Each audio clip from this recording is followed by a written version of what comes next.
রেলের ধাক্কায় আহত বন্য হাতি টিউমারের চিকিৎসা এখনও চলছে, তবে পূর্বের তুলনায় অবস্থা কিছুটা স্থিতিশীল।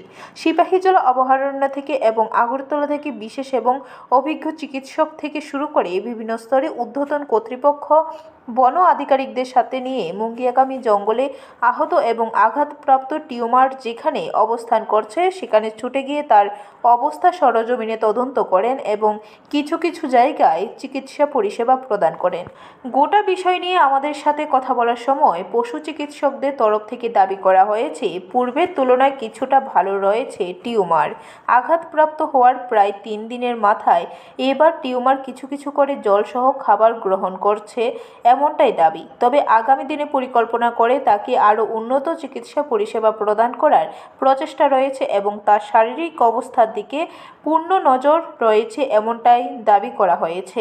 পাশাপাশি এটাও আজকে জানানো হয়েছে বিভিন্ন এনজিও থেকে শুরু করে যারা এই রকম ক্ষেত্রে দক্ষতার সাথে কাজ করে তাদের সাথে নিরন্তরভাবে যোগাযোগ করার প্রচেষ্টা চলছে। অর্থাৎ সব মিলিয়ে বলা চলে প্রশাসনিক তরফ থেকে আঘাতপ্রাপ্ত টিউমারকে সুস্থ করে তোলার জন্য সব রকমের প্রয়াস জারি হয়েছে।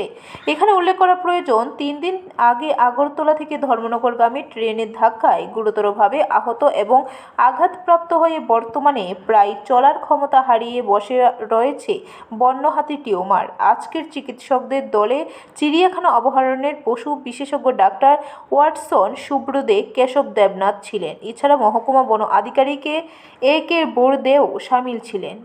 अभी देख रहे हैं कि आज एक अगरतला का वेटरनरी टीम आया था, तो उन्होंने भी डायग्नोसिस किया है और कुछ प्रिलिमिनरी जो मेडिसिन है, पेन किलर्स वगैरह आज दिया है। अभी 40 घंटा हुआ है उसको।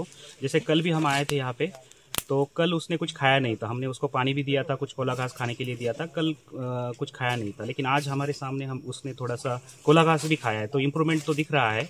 और अभी जो टीम आया था उनसे भी हम एक प्रिलिमिनरी रिपोर्ट लेंगे कि इसके बाद हम उसको और कैसे उसका ट्रीटमेंट कर सकते हैं, या कोई अच्छा ऑर्गेनाइजेशन होगा वो इसका ट्रीटमेंट कर सकता है, तो उनसे भी बातचीत करके हम अगली प्रोसीजर। मुलाकात तो हुआ है, 1-2 एनजीओ से मुलाकात हुआ है, इनके पास अच्छा सा रिसोर्सेस है, लेकिन अभी एक जो प्रिलिमिनरी रिपोर्ट हमें चाहिए था डॉक्टर से, लोकल डॉक्टर से, वेटरनरी टीम से, वो आज हमें मिल जाएगा।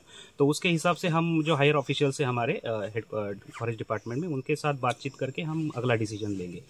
तो वैसे तो उसका जो कंडीशन है अभी धीरे धीरे थोड़ा इम्प्रूव हो रहा है। ब्यूरो रिपोर्ट, खबर त्रिपुरा।